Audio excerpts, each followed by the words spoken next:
This is the Authority Company Podcast, conversations with leaders that are designing our future. Hola, I'm Joe Pardavila, and prepare for a 30-minute dose of inspiration. My guest today is Itzhak Fisher. He's the author of the new book, The Courage to Continue, A Family's Legacy of Resilience and Global Enterprise.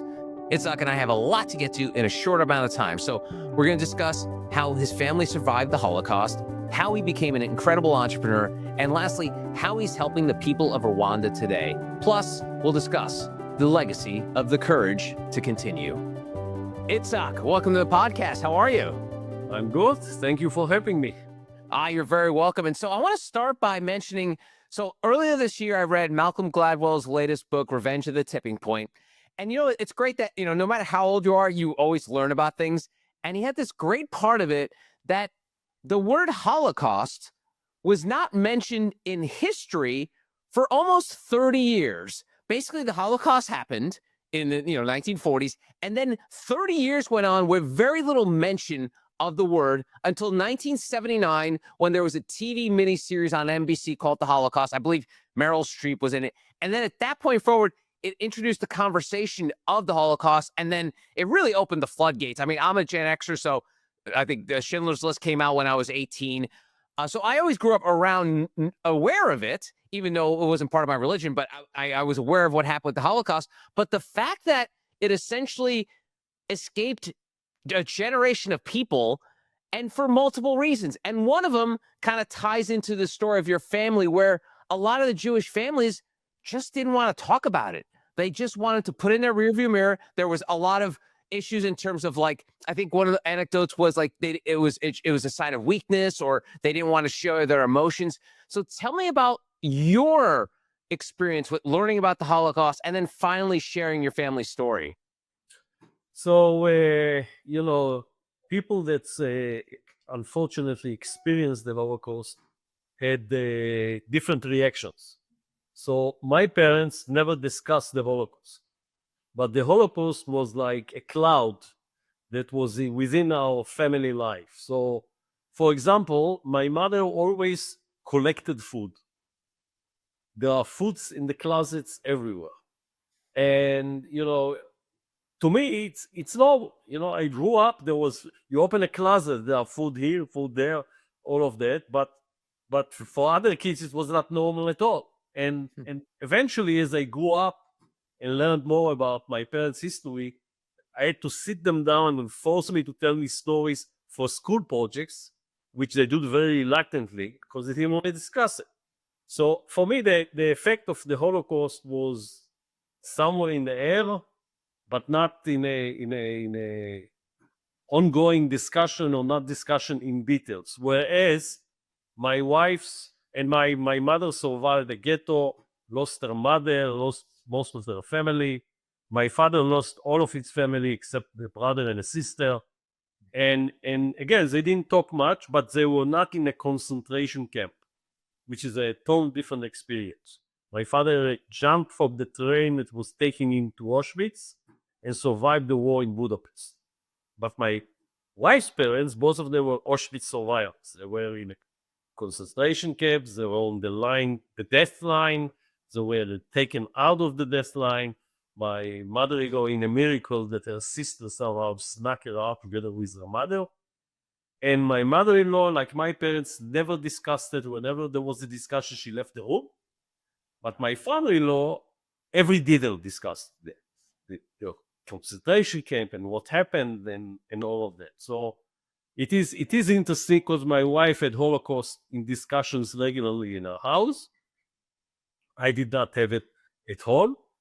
I think that the fact that we are second generation Holocaust survivors actually set the course for our lives, because things that are important to us are much less important to other people. And for us, our children is everything in our life, because you have to continue the lineage of your family, and it is put on you from day one. And us winning against the people that try to get rid of us is having generations to come. And that's the main point, or the main example of how we live our life. Yeah, it's remarkable. And thank you for sharing that because it was interesting to read about it. And I can see, especially, I think we all, it's like we're all guilty of like every either generation or nationality or heritage is a monolith and they all think the same. And just like we are today, we have a million different diverging opinions on things. And so, because of the fact that it's one of those things where, the Jewish people, very prideful, they're like, let's we were starting over. Like, we don't want to go there. What did you feel like when you were talking to your parents that it was that they just wanted to put that behind them and not discuss it? Well, did you ever figure out where it came from in terms of why they decided not to share it with you until you started asking about it? I think it was for them in a way to protect us from bad news or protect us from the horrors that they experience. I always say that I don't know how that generation was able to continue to live. It's my mother had started. My mother's history is very amazing. She experienced the Holocaust when she was 13, and immediately after the war, she got married to my father when she was 17 years old. My father was 26, she was 17. And for her, like, she had to get out of, she had to start thinking about her own family and she had to create, her own path. And the funny thing is, we're in a depot, in a place in Germany where they collected all of the survivors, where she met my father, and that's where she got married. And the funny story is how my grandfather and her two brothers did not come to the wedding because they thought that she was too young to get married. Eventually, my father was the best guys I could ever had. My this is part of my life story. My two uncles left for America, and my father was the guy that took care of my grandfather after all of this. But to answer your question, for them, it was a way to protect me and my sister from the horrors that they passed. They didn't want those horrors to affect our life and our path and the way we are thinking. But again, it was always in the air. It had to affect us. So Yeah. it did affect us, but they did their best for, to shield us from those horrors. And in the book, you write a lot about the family tensions and the trauma. What gave you the courage to tell this story now? Because I think probably you looking back, if you ask your parents, like, yeah, don't write a book about this, don't tell anybody about this. But why were you comfortable to do it now? It's so funny that, what, there were a couple of reasons, but the first thing that guided me to write this book is my grandfather, before he died, wrote 20 pages in Yiddish, which is the ancient Jewish language, capturing his life. And we have those 20 pages that he wrote. And I thought it's, important to be able to capture your story and the story of the people that came before you for generations to come. So he gave me the idea. The other thing that was guided me is that 200 years from now my granddaughter or son will come across the book, I don't know where, and then they'll realize that there was an Itzhak, and there was a Ruti, which is my wife, and there was those people that came before us, and what happened to them, and what their life experience was. So, if you ask me about my grandfather today, I know nothing about it. I don't even know his name. But having this book in place is, I think they will learn to appreciate who we were, what was important to us. We were lucky enough to have an amazing business career. So hopefully the success of the family will continue to roll going forward. All of this was important for me, it's a pay it forward type of thing. Wow, that's great. That's awesome. Was there something that surprised you during the writing process? Because obviously you had the story, but you probably had to dig in and probably do a little more research as well. Was there something along this journey of getting the book and putting the pen to paper that surprised you? I'll tell you, my two sons' reaction to the book was very surprising and interesting. because sometimes you use a sense of humor to tell stories about your kids, and some of those stories were funny to me and not funny to them. So so that's one thing that surprised me a little bit. Which, by the way, I revised the book in order to we have to be all on common ground. But the second thing is, I highly appreciate it. It didn't come to me as a full surprise. The backing of my wife. My wife wrote a fiction book earlier in her life. She is opposite of me. I am more of a, we are joking in the family, I'm more of a la person. When for me, everything is la la la. When it comes to business, I'm very serious. When it comes to life, I'm not that serious. I'm the eternal optimist. And my wife is the person that grounds this whole family. And, the book was my idea. I had it in my head for a very, very long time to capture our life. And I wasn't sure that she's going to go along with this meshugas of mine or craziness of mine. I think I told the story of the book of the portrait that we did. We sat 7 weeks, 3 hours a day, 7 days a week. And she went along with this project, although, when you ask her today, she said she was crazy to go along with this project. But it was very important for me I'm collecting portraits. I have an art collection. And it was very important for me to see how a portrait is coming along and what stages and how the painter is seeing you when he paints a portrait. And this was like, I call it the second portrait project. And she went along and writing a book. I don't have to tell you, is a project. We did it a year and a half, once a week with a ghost hotel, obviously, and we were totally dedicated to this project. And I did not know that it didn't take so long. I did not know the effort that goes into a book. You wanted a book, but at the end of the day, I'm happy we did it. I think it came out exactly like I was hoping that it's going to come. And like I said, I'm happy that now there is a document that tells people about who we are, where we are, our life experiences, and hopefully many people out there are going to be able to read this book and learn from our experiences for the good and for the bad. That's great. That's so good. You mentioned portraiture, and I was curious, why do you feel there's such a strong connection between portraiture and the story behind the art? Well, first of all, start with the portraiture. Like, where did that come from? And tell me about this connection to it. So first of all, some people like abstracts and some people like landscapes. So abstract for me is I stand in front of a painting that, like you see the painting behind me. Painting behind me is from Rwanda, by the way, which I'm very involved in Rwanda. Yep. In the book. And this one I liked not because it's an abstract, but because the painter took this. This is a piece of wood that he takes from wood and buries it in the ground for 6 months. And after 6 months in the ground, he paints, something that reminds me of the country of Rwanda. Wow. But in totally, objects don't stick to me because I don't get anything by looking at circles or lines or somebody's pouring a paint on the canvas. And when it comes to landscape, if I want to see a wonderful landscape, I can look at the photo.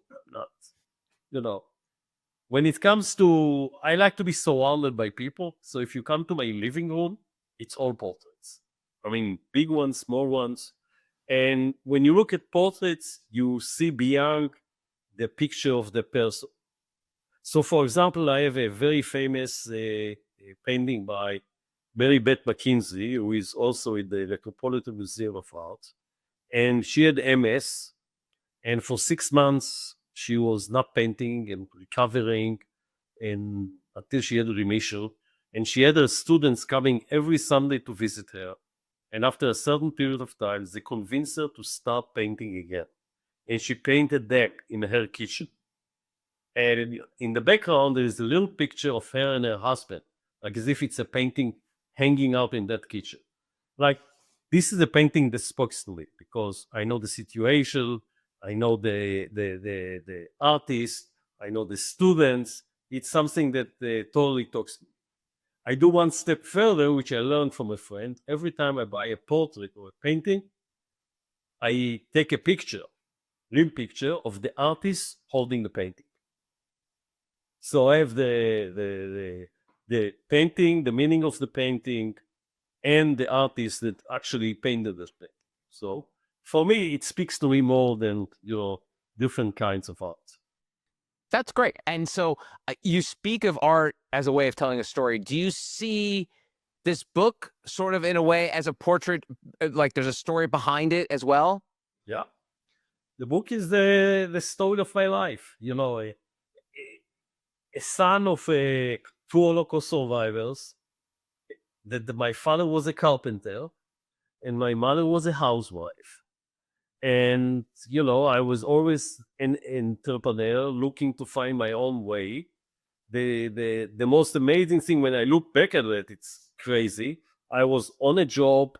I went to school here. I got married, went back to Israel, was in a job, two jobs actually.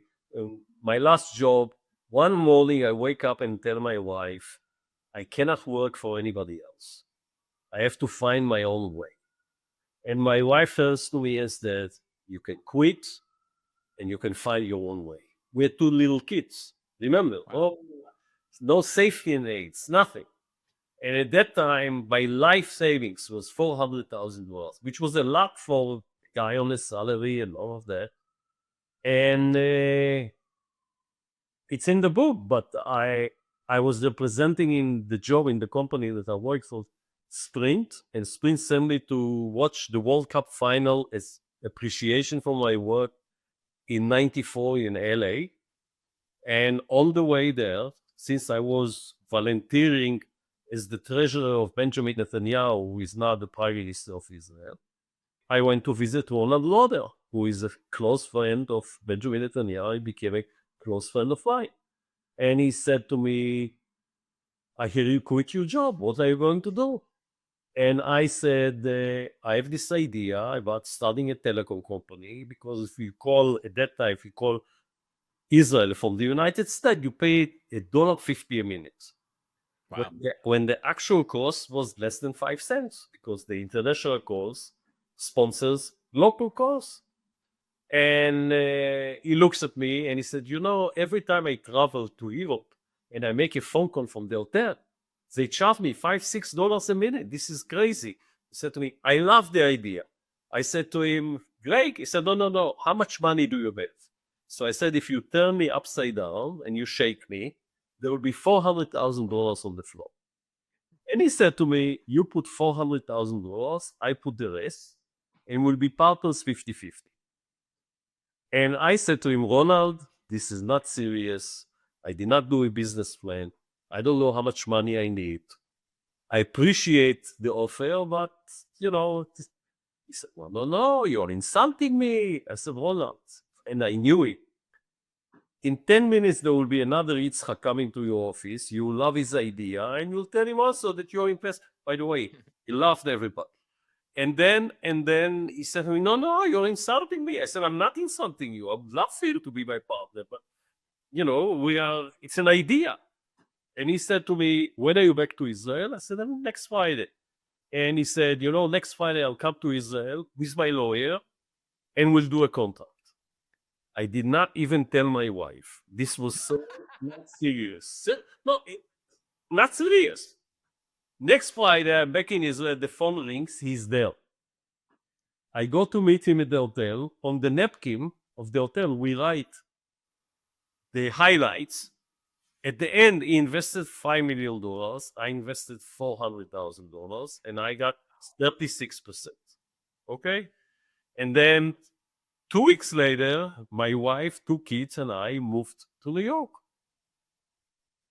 31 years ago. I started a company, okay? 3 years from the inception, we went public on NASDAQ on $1 billion valuation. Wow. We got to 5,000 employees, $1.2 billion revenues, operations in 22 markets. It's like this don't happen. It's like crazy, but that's what happened to me. And the fact that you're still alive, because it sounds like you described Ruth as pretty tough. She didn't murder you. No, she, she would love this podcast. No, she is the best thing that ever happened because you need somebody to ground. So I'll tell you the story about my wife, which is another. My wife mother was the best friend of my aunt that lives here. I told you my mother's two brothers moved to America. And the families knew each other forever. And we have pictures when we are 11 years old that we are together. So we never dated. And when I came to study here, I came to school here before coming back to Israel. That coming. Anyway, I went to school here, and I did not want to, I'd always liked her, but I did not want to date her because I wanted to have fun. You know, you're coming to after the Israeli army. I'm 22 years old. I need to have fun, and Sure. you cannot have fun with the girl that everybody knows in your family. This is not fun. You have to be serious. I didn't want to be serious. So, we met here, we met there. She took me to a Broadway show with a boyfriend. She had a boyfriend. Then she gets engaged. My aunt comes tell me that Ruti got engaged. And then I will never forget, I felt something like a missed opportunity. Okay?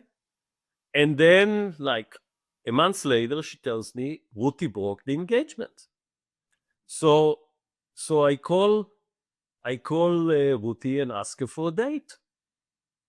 And we dated for 2 months. And then I went to Israel for a month. And when I landed at the airport, I tell my wife, I tell my mother, I'm getting married. She said to me, can I call Ruti and the family? Everybody knows everybody. I said, no, she doesn't know yet. She said, are you insane? I said, no, we're getting married. And then I come back. So 3 months from the first day, I propose. 3 months. And 3 months later, we got married. Now, wait. So what happened to, fun, swinging, young, single Itzhak? What? Young swinging Itzhak had a year to fun and swing until, he had to get serious. Oh, that's awesome. That's great. That's great. All right. Well, you mentioned Rwanda, and I'd be remiss without asking about talk about your role at the Rwanda Development Board. Tell us how that happened, because first of all, you tell the story. It seems like a traditional immigrant story of like Israel, New York, building businesses. I get that, and then all of a sudden, Rwanda comes into the mix. Tell me about that. All right. So that's when I turned 60, I went on a safari for 4 countries. Went to Botswana, Tanzania, Rwanda, Zambia, with our best friends, Yosu and Vivian Ressler. They are the ones that pushed us to go to do this safari. And you go to Rwanda to climb on the mountains to see the gorillas. I don't know if you're familiar, but it's the best experience in the world to see gorillas in the nature. And when you land in a typical African country, it's very dirty. People are very poor. You see some things that are pretty tough. They try to isolate you by putting you into a wonderful safari that is totally, not in context with not in connection to the country. But when you land in Rwanda, and that's the real life experience, first when you land, it's sparkles clean. Every citizen in Rwanda goes once a month and cleans the streets. Sparkles clean. Nobody drinks, nobody smokes in the streets. When you land, the captain tells you that if you have any plastic bags, keep them on the plane. Like Africa, you're not accepted.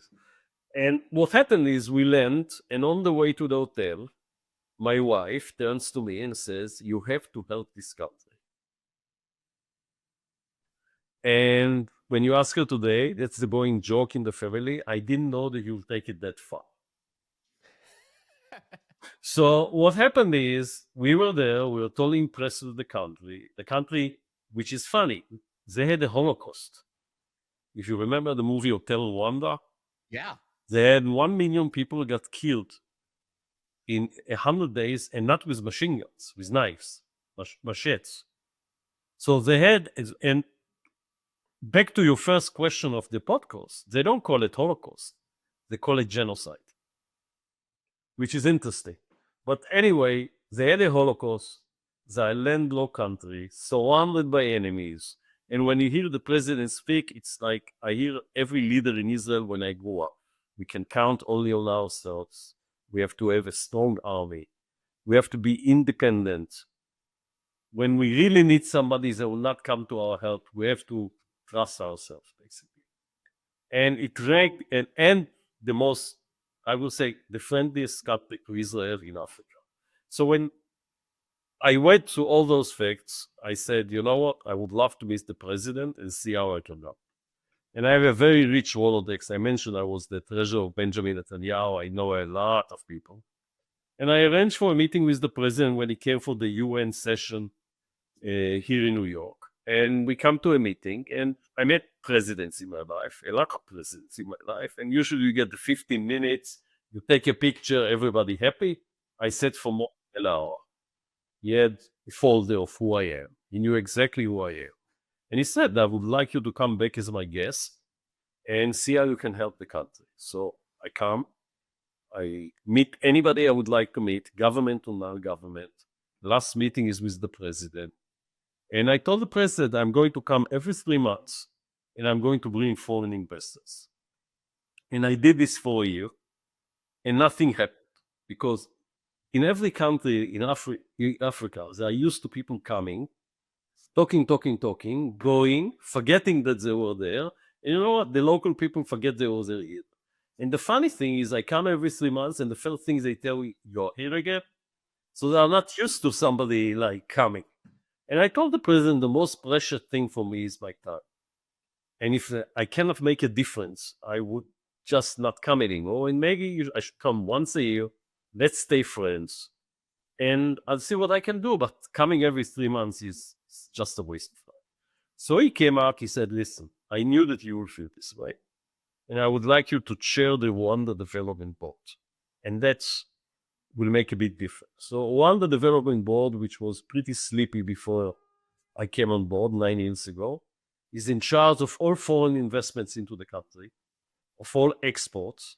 There's no minister of tourism. It's in charge of all tourism in the country. It is in charge of a convention center. They have $300 billion convention centers are number 2 in Africa for conventions. And it's in charge of negotiating every major government deal. Also, if you need a license to start a business, RDB is that gives you the license. And I think I had a pretty good contribution into building this organization the right way, in the right board. Before me, the chairman of RDB was the former finance minister of Mauritius, as they did not have quarterly board meetings or not as arranged as they are now. Last year, we did over $700 million in tourism in Rwanda, over $1.2 billion for an investment. And as a gratitude for the good job, I think that I did at RDB, 2 years ago, I was nominated to be also the chairman of the Oil, Gas, and Mineral Authority. So I do all of this, I volunteer. I don't get paid. The only thing I get is basically after they insisted, because in the beginning I paid for my flight and hotel. They pay for the flight and the hotel.